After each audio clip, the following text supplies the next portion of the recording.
Megyn, I now want your reaction to some of these accusations being thrown at my friend, Pete Hegseth. And I'm sure that you've, I don't know if you've gotten along with him or not in the past, but I mean, he has a great reputation among many people. What do you make of this smear campaign against Pete Hegseth? Yeah, no, I knew Pete well when I was at Fox. I'm the reason he became a Fox News contributor. He was coming on for free, and my executive producer and I went to Roger and we said, you've got to hire this guy. He's incredible. And he did get hired. So I loved Pete and I thought he was great. I don't recommend marrying Pete Hegseth. I'm going to be honest. Like, looking at his marital history, it's not an example of fidelity. Okay, so I'm just going to be honest and admit that up front. However, having difficulty in one's personal relationships, especially after having served 2 tours, which it's not uncommon for these combat vets to come back and not be able to navigate their love lives all that well, is much different than being a rapist. And this woman's story smells terribly.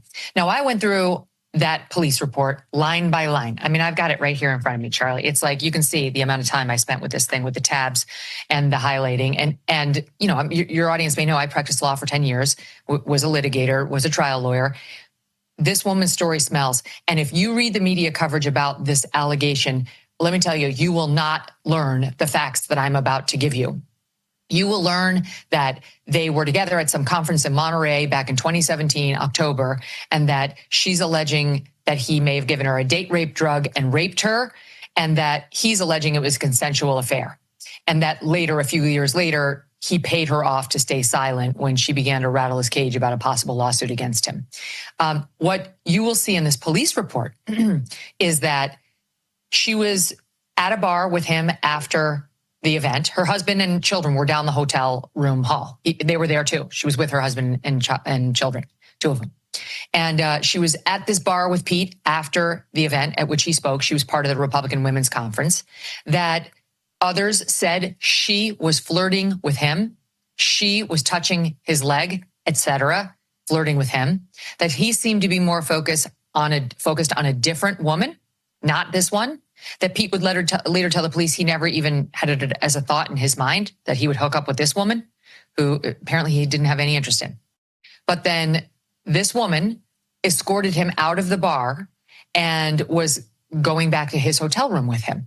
And at 1:30 in the morning, she was seen on videotape, which the police reviewed and reported the following facts about.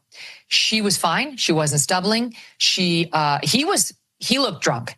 And security had been called on him because they had had some sort of a fight at 1:30 in the morning out by the pool that led 2 hotel guests to call and say, could you quiet them down? Now, first of all, that's totally inappropriate. She told cops they were arguing over his treatment of women. What? You're supposed to be his handler for the conference and you're getting into a personal argument with him over his treatment of women? So loud and belligerent that hotel guests are calling security? You crossed a line. You're behaving inappropriately, madam. She says, and so do the other guests that saw her in the bar beforehand, that she had 1 drink, 1 champagne.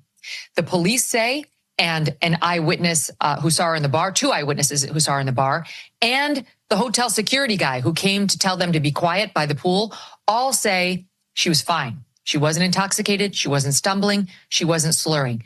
Pete was drunk. She was fine. The videotape then shows them leaving the pool and going back to his hotel. And it shows them approaching the pool from 1:15 a.m. to 1:30 a.m.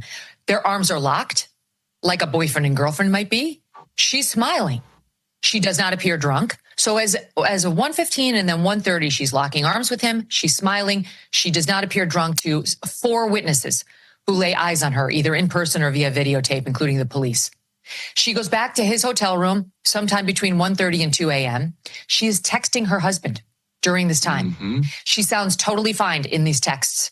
She does not sound like she is intoxicated or out of her mind at all. And then the texts shut down and she has an unaccounted for period from 2 a.m.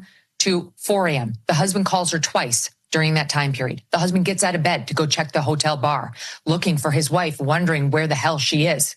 There's no one in the bar called Knuckles in the Hyatt Regency. He goes back home to the room.